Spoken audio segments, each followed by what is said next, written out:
Sunnuntaina 28. 2025 Suomeen saapuu laaja ja voimakas lumiaalto, joka levitteytyy pohjoisesta etelään ja peittää käytännössä koko maan yhtenäisellä lumisateella. Lapissa lumisateet alkavat jo aamuyöllä ja voimistuvat päivän aikana, aiheuttaen paikoin runsasta ja puuterimaista lunta sekä heikentynyttä näkyvyyttä.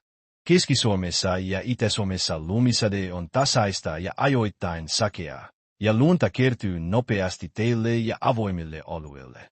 Etelä- ja Lounais-Suomessa lumi leviää sunnuntain aikana ja muuttuu iltaa kohden paikoin raskaammaksi, mikä lisää lykkäyden ja liikenneongelmien riskiä.